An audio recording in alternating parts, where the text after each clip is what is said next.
Salut bolos, t'en as plein le cul d'être un crevard? Tu veux gagner 5000 € par jour en te grattant les couilles comme moi? Eh bien c'est facile. Abonne-toi à cette chaîne et inscris-toi à ma formation de trading en ligne Gamou 3000.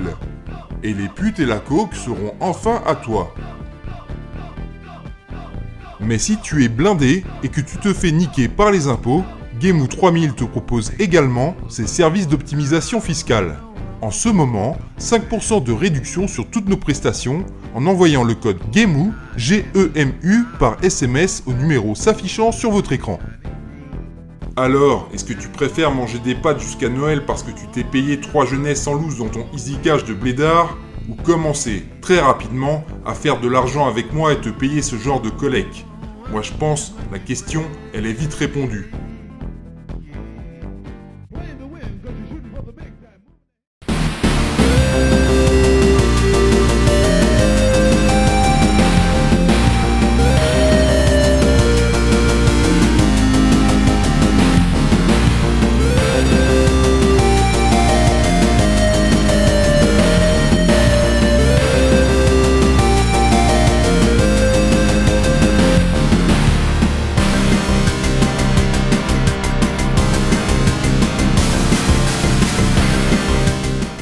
Konnichiwa les voleurs et les escrocs. Aujourd'hui nous allons célébrer l'un des nôtres, le dénommé Fonzie. Alors attention, Fonzie, c'est pas juste un collègue d'escroquerie, c'est notre sensei à tous dans la discipline. C'est pas pour rien si le mec a son portrait accroché dans tous les cybercafés d'Abidjan qui se respectent. Ce mec est une référence, une légende, je dirais même une œuvre d'art à lui tout seul. Malgré sa vieille tête de hard gay exhibitionniste plus que suspecte, il a su gagner toute la confiance de la communauté rétro gaming et faire l'amour à tous les porte-monnaies. Et ça, c'est pas une mince affaire. On parle d'un minimum de 100 000 boules, possiblement 150 000 lootées dans l'histoire. Si jamais ça t'est pas arrivé, en tout cas, dis-toi bien qu'il a tellement déboîté mon larfeuille que ça compte pour deux. Mais je lui en veux pas, ce fils de jbeb. Je sais que c'est pas le cas pour la plupart d'entre vous, mais s'il vous plaît, pardonnez-lui. Dites-vous qu'il a bien fait honneur à la France en faisant top 1 au classement Fuck Night, surpassant de très loin toutes les pires raclures de l'univers, et ça, toutes catégories confondues. Alors, pour tous ceux qui sortent du coma, ou qui ont été congelés dans un bloc de glace ces 8 dernières années, je vous propose de vous conter, tel le Pierre Bellemare japonais, la fabuleuse histoire de Paprium et de l'argent magique. Allez, c'est parti, Ikimasho.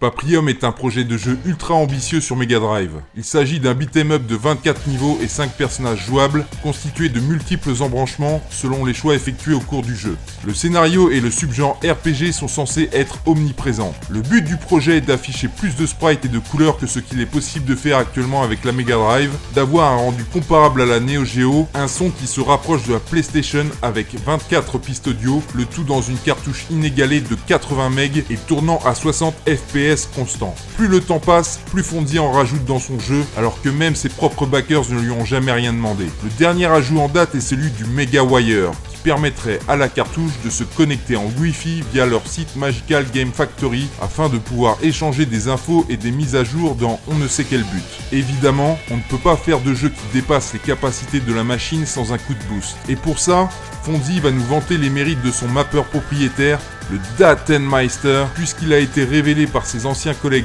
quelque peu rancuniers qu'à un moment donné, une révision de la PCB comportait une puce Texas Instruments, la TMS320 VC5501. Le but du Datenmeister étant d'ouvrir une backdoor se trouvant au niveau du processeur son de la Mega Drive, permettant à Watermelon de bénéficier de ressources supplémentaires pour proposer un jeu qui défonce tout ce qui existe sur la console. Les bases étant posées, passons à notre histoire. Ici, on est vraiment dans un scénario de film, une guerre fratricide, du Guts versus Griffiths, mais version Leader Price, de l'amour, gloire et beauté à la sauce Hikikomori. J'espère bien que vous allez tous vous régaler et que vous m'en direz des nouvelles dans les commentaires. Mais afin de vous proposer une vision d'ensemble, et par conséquent une compréhension globale du sujet, je voudrais revenir aux origines du studio Watermelon, et cela de manière chronologique.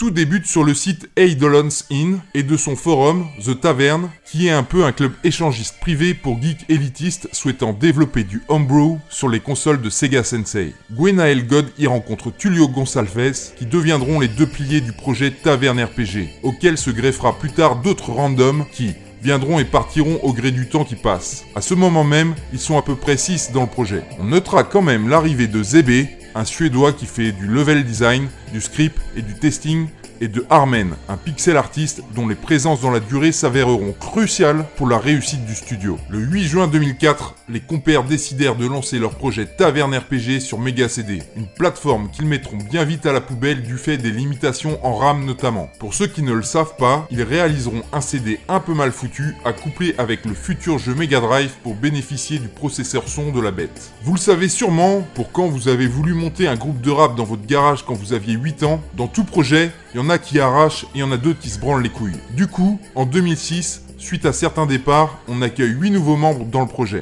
Mais tout se passe bien, l'écrémage est fait et les assets sont produits. Tullio s'investit dans l'écriture du scénario, développe des outils pour créer le jeu et commence à superviser tout ce qui touche au son. Gwenaël, surnommé Fonzie, lui crée de toutes pièces le moteur du jeu. Jusqu'ici, tout va bien. Les décisions sont prises en comité, tout le monde donne son avis et c'est constructif. La bande de potes se met d'accord pour signer un document, une sorte de contrat, qui stipule que le travail de chacun est fait à titre gratuit et qu'ils n'en attendent aucune rémunération afin de proposer un jeu aussi peu cher que possible. Hadouken! Le 1er janvier 2008, le titre final du jeu est révélé et une démo suit quelques mois plus tard, jouable sur émulateur, et la hype se fait sentir. La date de Noël 2008 est avancée. Devant l'ampleur de la tâche, Tullio et Fonzie décident de monter un studio, en enregistrant la société aux États-Unis, dans l'Iowa, plus précisément Watermelon Co. La boîte sera ouverte au nom de Fonzie, Tullio n'ayant pas encore de visa en règle. Le 14 novembre 2008, le jeu se nommant désormais Pierre Solar and the Great Architects connaît son premier report. En effet, un des pixel artistes, suite à un désaccord sur la gestion du projet, avait quitté le navire et demanda que tout son travail soit retiré du jeu, forçant par là même un véritable recul dans le développement du jeu. Ce report sonne le début des tensions. C'était sympa de coder et de produire des assets dans sa chambre pendant que papa et maman raquaient les factures, mais en étant passé pro, les coûts et les enjeux sont transformés. Surtout que les mecs n'ont pas de revenus. Fonzie vit grâce à des emprunts contractés par sa famille. Il était jusqu'ici étudiant en art graphique. En aparté pour vous situer le jeu, Pierre Solar nous conte l'histoire de 3 amis d'enfance. Alina, Edesot et Houston, le père de ce dernier étant malade. Les 3 protagonistes décident de partir à la recherche de l'herbe magique permettant la guérison du daron. Malgré la pression en hausse au baromètre, tout va encore à peu près bien jusqu'en 2009. Mais la situation va vite se détériorer. La production d'assets est finie et on les transfère dans le moteur du jeu. L'OST, composé par Zabelfar, surnommé Lion, suit son cours, supervisé par Tullio. C'est aussi à cette époque qu'on pense au concept et au design de Magical Game Factory, le site forum de Watermelon. On est désormais dans le dur avec le hard coding. Le design de la PCB fait par un homme nommé Tiido Primagi et plus rien n'est fun, c'est même très dur. Il y aura malgré tout un moment de relâchement lorsque 80 Games, une boîte qui a obtenu la licence Sega pour produire de la Mega Drive de qualité comparable à celle d'un Neutron, les convie à l'E3. Nos compères s'y rendent pour discuter de la commercialisation de Pierre Solar. Profitant d'être à Los Angeles, les poteaux partent à la plage. Dans le train qui les y emmènera, ils discuteront de l'éventuelle production suivante de Watermelon. Et pourquoi pas un beat'em up, un genre affectionné de Tullio, marqué au fer rouge par la série des Streets of Rage. Il s'imagine des concepts originaux comme un BTU multiplayer online où les joueurs pourraient incarner de simples ennemis pour se taper avec d'autres players sans que personne ne sache vraiment différencier les bots des êtres humains. De retour à la réalité, les tensions montent d'un cran car les choses n'avancent plus. Le Fonzie, pourtant un homme affable auparavant, commence à se tordre sous le poids de la pression et de la fatigue. Il devient bipolaire et les conflits avec Tullio deviennent de plus en plus fréquents. Devant le manque d'initiative de ses collègues, face aux problèmes liés à la méconnaissance des cartouches Mega Drive dont le processus de fabrication a été perdu au fil du temps, Fonzie le frustré décide d'envoyer tout le monde chier et de se sacrifier en partant plusieurs mois en Chine pour trouver un moyen d'organiser la production à un coût soutenable. Quand il en revient, le mec a changé. Il est désormais beaucoup plus autoritaire et les décisions qui se faisaient en comité auparavant sont désormais prises unilatéralement sans consulter qui que ce soit. Il peut se permettre de prendre le contrôle vu à quel point il est partout et tant il est devenu essentiel à la réalisation du projet. Il le fait car il considère que ça n'avance pas assez. C'est un peu comme le dit Quentin Tarantino. Le mec qui a l'opinion la plus forte détient un véritable super pouvoir. Il s'acharne sur Daniel Horvath, un pixel artiste non satisfait par sa prestation. L'ambiance se dégrade tellement que tout le monde finit par se barrer. Tullio soutient Fonzie tant bien que mal, qui menace de tout abandonner à plusieurs reprises. Au 1er janvier 2010, seuls Tullio, Fonzie et Zebe demeurent au sein de la société, majoritairement parce que les éléments du jeu ont tous été plus ou moins produits. Le temps passe et rien ne se passe. Le jeu ne sort toujours pas. On en arrive à la 6e année de développement. Nos geeks sont épuisés moralement et physiquement, ce qui, logiquement, n'arrange rien à l'ambiance. Il faut boucler le code et débugger le jeu. Zebe est quasi le seul à gérer le côté testing. Les gens se demandent ce qui se passe. Le projet est-il toujours en vie? Zebe veut communiquer, mais déjà à l'époque, chez Watermelon, on a cette culture du silence. Les mecs se disent que, même si les gens ne sont pas contents, ça fait parler, et que toute publicité est bonne à prendre. Et puis quand le jeu sera terminé, ça sera tellement waouh que tout leur sera pardonné. La situation est vraiment tendue, et tout se fait dans la souffrance. Mais tel Hokuto no Ken, ils se sortiront du ravin et iront au bout de leur supplice. Le 20 décembre 2010, la plus grosse cartouche Mega Drive ever, avec 64 mégas, Pierre Solar voit enfin le jour. Les 300 quantités prévues en extra des précommandes partent en 2 heures. La presse s'empare du sujet, c'est du jamais vu. Un nouveau jeu et non pas un portage qui sort sur la putain de Mega Drive, dont le dernier jeu officiel date d'il y a plus de 12 ans. Ce qui semble commun aujourd'hui est complètement mindfucking à cette époque. Tous les putains de nostalgiques rétro gamers qui apprécient un tant soit peu Sega entachent leur calbut. Watermelon a créé la vague qui aboutira à l'essor des studios indépendants qui pèsent tellement dans l'industrie du jeu vidéo aujourd'hui. Je ne sais pas si vous vous rendez compte de la portée de ce que je vous dis ici. Les mecs ont marqué l'histoire du jeu vidéo. L'industrie du jeu vidéo avant Watermelon, c'est l'archétype même du tissu économique mondialisé. Tout ce qu'il y a de plus classique. Le média devenant de plus en plus important, jusqu'à en devenir le divertissement numéro 1 au monde, les attentes des gens en matière de jeux vidéo n'ont jamais fait qu'augmenter, rendant le coût de développement et les exigences de plus en plus élevées. La mondialisation faisant, les studios incapables de s'adapter ou de produire des jeux de qualité finissent par fermer ou se faire racheter, réduisant par conséquent le nombre d'acteurs dans l'industrie à quelques boîtes énormes qui soit continuent à en absorber d'autres, soit fusionnent entre elles, comme exemple les Square Enix, les Namco Bandai ou autres Tecmo Koei. En montrant la voie à tous les passionnés de jeux vidéo à l'esprit créatif, Watermelon a ouvert le portail au renouvellement de l'industrie. La rentabilité de ces petits projets, montés par une poignée de personnes versus des équipes de 150 pour un triple A, ont créé des vocations et stimulé les esprits fertiles. Aujourd'hui, l'industrie indé du JV a atteint une qualité hors norme. C'est le seul domaine d'activité au monde où cela s'est dynamisé de la sorte. C'est dire la dévotion et l'amour des humains pour cette forme d'art. C'est pas pour rien que cette chaîne s'appelle Life is a Video Game. Simplement parce que le jeu vidéo transcende l'intérêt de la vie elle-même. Watermelon enchaîne les rééditions de Pierre Solar qui s'arrachent aussitôt disponibles. Ils finiront par en vendre 7000 en au moins 3 rééditions d'environ 2000 copies pour chaque fournée. Les coffres de la boîte regorgeant désormais de moult pièces d'or, il est temps de déterminer leur nouveau projet. Ils ont l'idée de consulter leur public en organisant un sondage pour leur nouveau jeu, ce qui est très novateur à l'époque. C'est à ce moment précis qu'ils mettent en place le principe très controversé des gemmes sur leur boutique en ligne. On échange du vrai pognon contre des gemmes qui permettent de peser dans le système de vote. Plus on investit de gemmes, plus la vie compte, un système de financement participatif à hauteur de l'investissement. Les gemmes permettant également de s'offrir des produits Watermelon dans la boutique.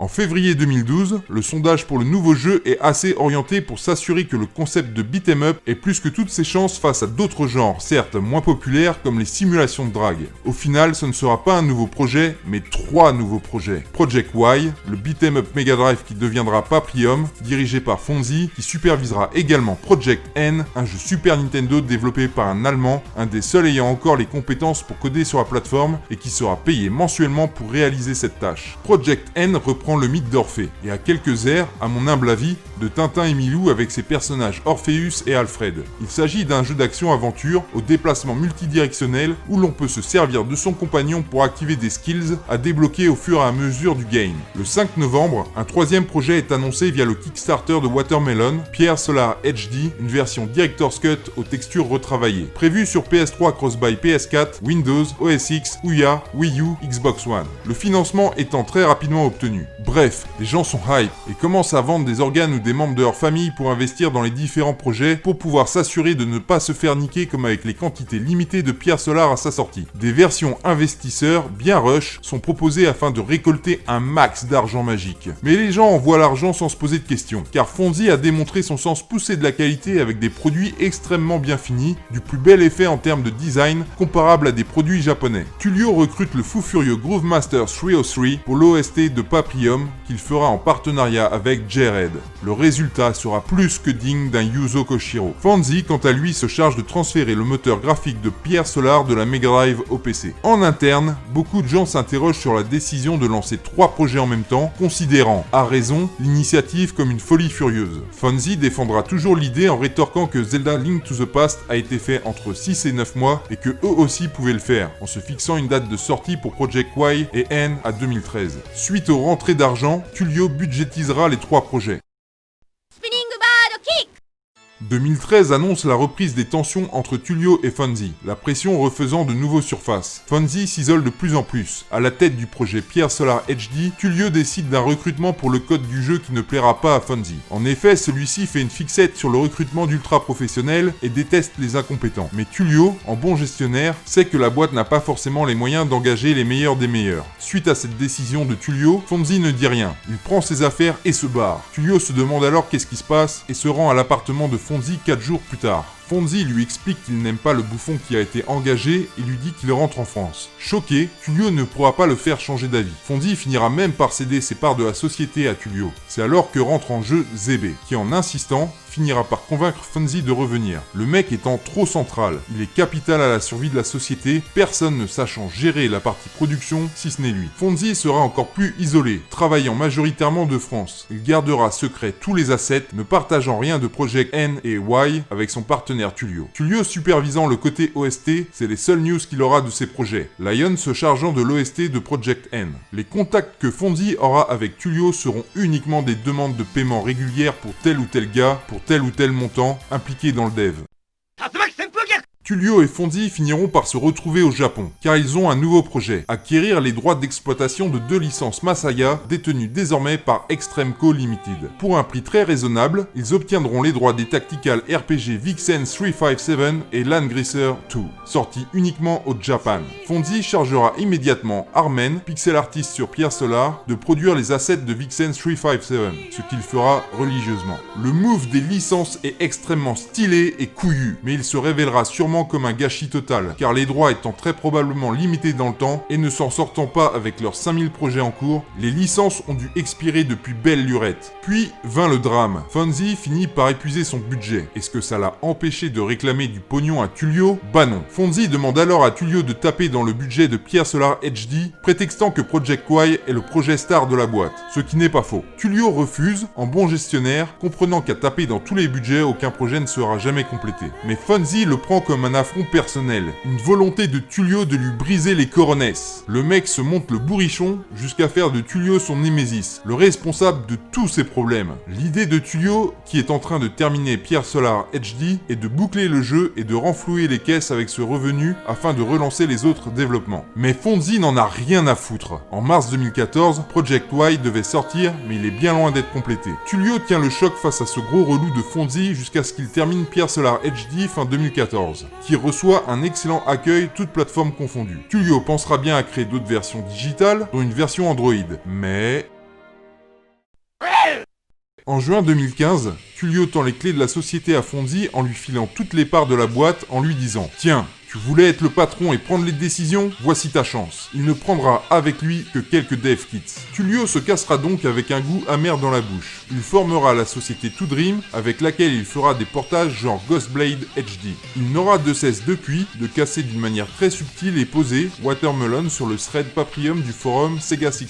Fort des revenus de Pierre Solar HD, Fonzie reprend ses dépenses sur Project Y. Dans la foulée, conscient des avantages fiscaux et que toute la prod se trouve en Chine, Fonzie ouvrira une nouvelle boîte à Hong Kong, Watermelon Limited. Il fera externaliser l'animation de Project Y par une boîte chinoise pour économiser sur le coût des animateurs et afin d'aller plus vite. Toujours en 2015, un hacker réussit à dumper la ROM de Pierre Solar, mais au lieu de la répandre sur le net, il contacte Watermelon en leur faisant part de son inquiétude par rapport au design de la PCB, dont le level shifting, c'est-à-dire la régulation de la tension, est merdique, ce qui cause une usure accélérée des composants de la console et de la cartouche, puisque la tension dépasse les limites prévues. Une nouvelle révision de la PCB sera designée en 2 semaines par Jorge Nuno, toujours imparfaite mais qui sera relativement mieux pour les reprints de Pierre Solar. En parallèle, la PCB de Project Y est conçue avec le faux Datenmeister, c'est-à-dire la puce Texas Instruments.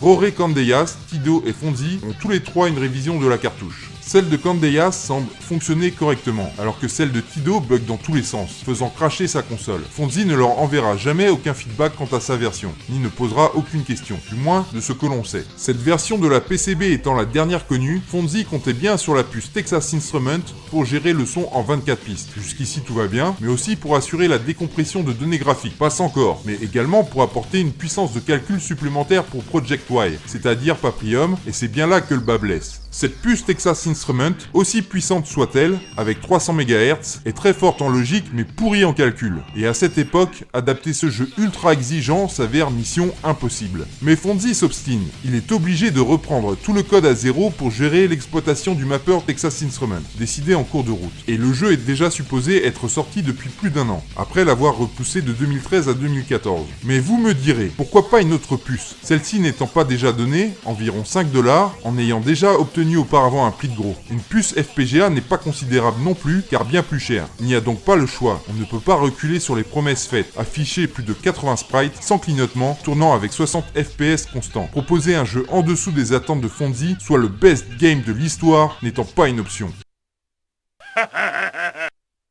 Fonzi entame une nouvelle carrière, celle de guignol mythomane. Il nous propose son premier one-man show en pleine gueule, l'incident imaginaire d'Air France. Apparemment, lors d'un voyage pour aller superviser le Project N, Air France perd des bagages de Fonzi qui contenaient tous les dev kits et documents importants de Project Y. Donc, tout est à refaire de zéro. C'est vraiment pas de chance! Surtout après tout ce que je vous ai expliqué concernant les problèmes liés à la puce Texas Instruments. Quel coup du sort! À savoir qu'un membre français de Sega 16, Tokay, ayant apparemment eu des relations avec Watermelon, a mené son enquête auprès d'Air France, puisqu'il avait des contacts privilégiés au sein de la société, et que personne n'a trouvé aucun dossier référent à une plainte pour perte de bagages, et qu'apparemment le numéro de vol présenté ne correspondrait même pas à un vol Air France, ce qui l'a fait passer pour un gros con. Yoga Flame. Luis Martins, directeur artistique sur Paprium, contemple le travail d'animation fait par les Chinois pour Project Y. Il est circonspect. Il ne lui faut pas plus de 2 secondes pour comprendre que c'est de la merde. Les Nouaches se sont foutus de leur gueule en ricanant, avec des couleurs pourries, des animations saccadées, des animations manquantes et des dessins aux proportions plus que suspectes. Mais le pire est qu'ils ont pompé des sprites d'autres jeux, notamment Streets of Rage 2, pour bâcler le taf vite fait, bien fait. Pas de doute, il va devoir tout reprendre. Il va s'y mettre lui-même et embaucher des pixel artistes pour l'aider à corriger tout ce merdier. Y a pas d'argent magique.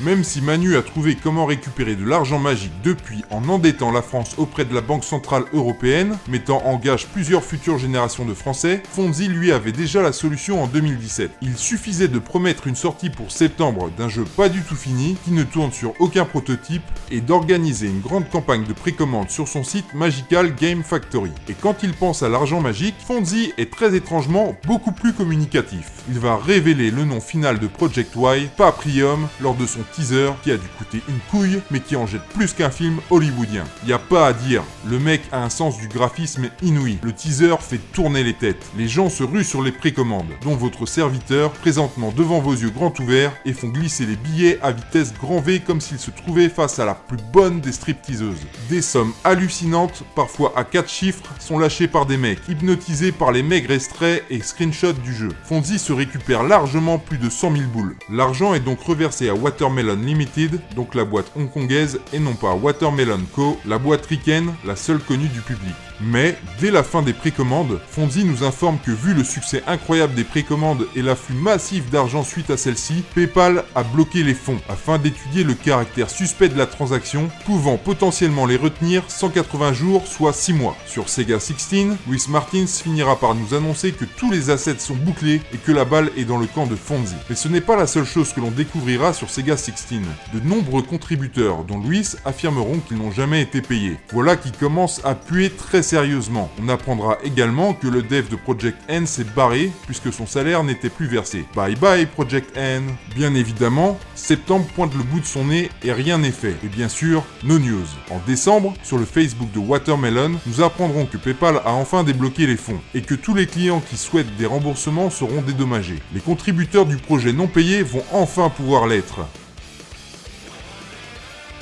Rendu plus humble par le succès des précommandes, Fonzie se remet immédiatement au travail et souhaite travailler 2 fois plus dur. Voici en exclusivité, pour toi public, la divulgation inédite du planning de Fonzie suite à l'afflux d'argent des précommandes. Paprium, on voulait Paprium.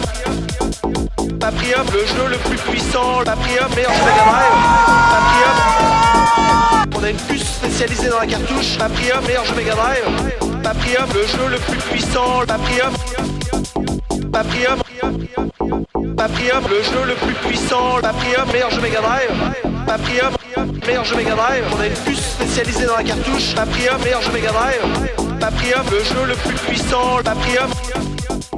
Mais vient la grande question, avec tout cet argent, les gens ont-ils été payés? Eh bien non, et c'est bien là le drame, sauf Luis Martins, trop exposé et trop central pour le laisser mijoter dans son mécontentement. En 2018, le silence radio est total, les gens deviennent fous, apeurés par l'histoire des collègues non payés, mais rien n'y fait. La situation prend le chemin de l'effet cocotte minute. Le Fonz, terré quelque part en Chine, s'en bat les couilles, persuadé que son projet est tellement de la balle atomique que de toute façon, tout lui sera pardonné quand le jeu sortira. Alors pourquoi se faire chier à donner des news, il a d'autres chattes à fouetter, voyez-vous. Échaudé par le manque flagrant de communication et les affaires, de nombreuses personnes perdent patience et demandent un remboursement. Jusqu'ici, les demandes de remboursement étaient honorées, avec beaucoup de retard certes, mais honorées malgré tout. Mais voilà que tout d'un coup, les demandes restent sans réponse. La haine déferle sur internet. Des poupées vaudou à l'effigie de Fonzie se font charcuter à coups de tronçonneuse. Mais rien, zéro news, silence radio. Même Luis Martins est dégoûté et commence à clasher le Fonz sur Sega 16,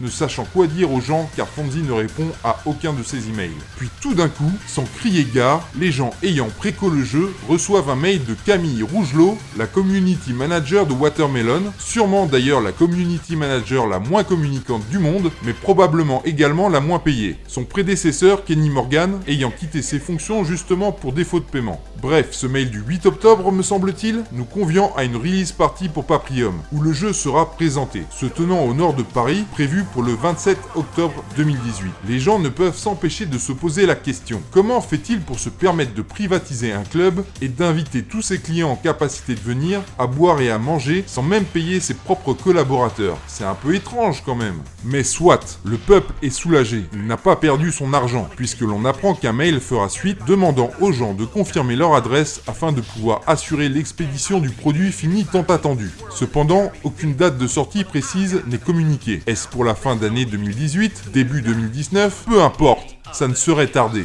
Le jour tant attendu arrivera enfin. Fonzie débarque tel un seigneur, en grande pompe.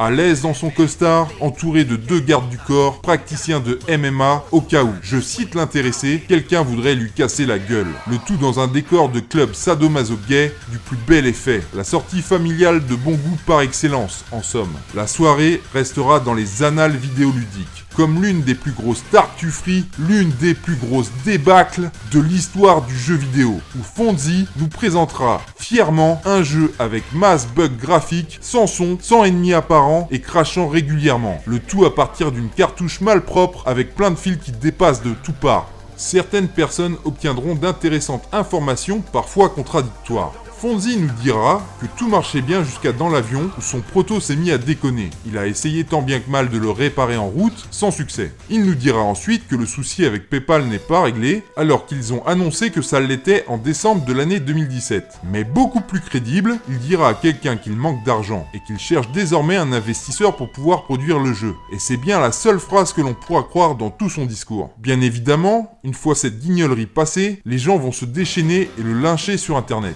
Des gens qui, c'était sûr, ne recevront jamais aucun email de confirmation d'adresse. Suite à tous ces intéressants éléments, on ne peut que se poser les questions suivantes. Qu'est-il arrivé aux 150 000 brousoufs des précommandes? Même s'il y a dû avoir énormément de demandes de remboursement, au vu de sa stratégie de communication calamiteuse, vu la somme astronomique, il avait pourtant de quoi voir venir. Comment se fait-ce que la cartouche présente exactement et strictement les mêmes défauts qu'en 2015, c'est-à-dire une incapacité du mapper à processer les calculs non gérés par le proc Motorola 68000 et le VDP. C'est bien là que réside tout le mystère. Silence radio jusqu'en avril 2019. Pas un mot de Fonzie depuis son fouettage humiliant sur la place publique. Ce sera Luis Martins qui tweetera que Fonzie est venu le voir au Canada et qu'il a joué à une version terminée de Paprium et que le jeu déboîte. Un mois plus tard, Fonzie nous fera l'immense honneur d'un post sur Facebook où il se placera en philosophe, nous expliquant qu'il y a les gens qui comprennent la situation et qu'il y a les autres, les connards, qui ne comprennent rien. Dans un anglais approximatif, bien sûr, et en rappelant que, bien entendu, ce n'est pas de sa faute si la vie est injuste. Il nous dira quand même que le jeu est en prod, mais nous l'illustrera en nous montrant une vidéo de montage du stick arcade qu'il a proposé en précommande en même temps que Paprium, le Grand Stick 3. Il nous confessera aussi que toutes les demandes de remboursement finiront par être honorées une fois que l'équipe SAV rentrera de ses très longues vacances. LOL. Non, je ne rigole pas, il a vraiment écrit ça. Bien sûr, après cela, plus de news. Mieux, en juillet 2019, le site Magical Game Factory est down pour maintenance. Sauf qu'à ce jour, il ne sera jamais revenu online. Sonic Boom! Tout semble vraiment aller pour le mieux au pays de Paprium. Le 30 janvier 2020, Louis répond à une question comme quoi il a no news. ZB rend public sur le thread de Sega 16 un mail de fin 2019 que Fonzie a envoyé à Louis en expliquant qu'il s'en sort pas financièrement et qu'il a du mal à payer les entrepôts où il stocke les pièces. Financé à coup de crédit, bref, le mec est sur la paille. Le 26 février 2020, Groovemaster 303 poste sur Sega 16 pour nous apporter son soutien. Étrange. Le 5 juillet 2020, Louis tweet aux gens qu'ils auront des nouvelles bientôt, suite à toujours plus de questions posées sur Paprium. Le 26 juillet 2020, une activité est détectée sur le site paprium.com, démontrant que notre Lascar Fonzie est toujours en vie. Le 4 août 2020, Louis ne lâche pas le morceau. Il explique qu'il continue de soutenir le jeu malgré le passif, pour toutes celles et ceux qui se sont sacrifiés pour le projet. Il évoque très succinctement les problèmes de logistique, mais on n'en saura pas plus. Surtout, et je dis bien surtout, le point crucial est qu'il confirme avec autorité que Paprium est parfaitement fonctionnel et que le jeu tient toutes ses promesses. L'histoire s'arrêtera là, puisque nous avons désormais rattrapé le présent. Je tiens à dire que cette vidéo est le résultat d'une compilation de déclarations de personnes proches de Watermelon. Il se peut qu'il y ait des inexactitudes, et je vous prie de me pardonner pour ça. Et ben la conclusion, c'est qu'on s'est bien fait baiser. Pas besoin d'avoir fait maths sup pour le capter. Malgré tout, j'ai le sentiment qu'on n'en a pas fini avec le Gus Fonzie, car je suis convaincu qu'il n'a jamais eu l'intention de niquer personne. Détendez-vous, je suis pas en train de dire que le mec est innocent comme Bambi. Je dis qu'il est persuadé qu'il va y arriver, tel un Billy Mitchell français, et que tout finira par s'arranger pour lui. Évidemment, tout est la faute des autres, les incompétents, les Air France, les PayPal. Il vit dans le déni et l'autoconviction. Je sais pas si vous vous rendez compte du caractère exceptionnel du personnage. On n'est plus sur du dîner de con, on est sur du très très haut niveau. Certes, on a perdu masse argent, mais derrière, on aura eu la chance d'être les témoins historiques des aventures du fils biologique de Saul Goodman et de Serge le Mito. Et ça vaut tout l'or du monde. Non, je déconne. Bon Fonzie, il est où mon pognon ?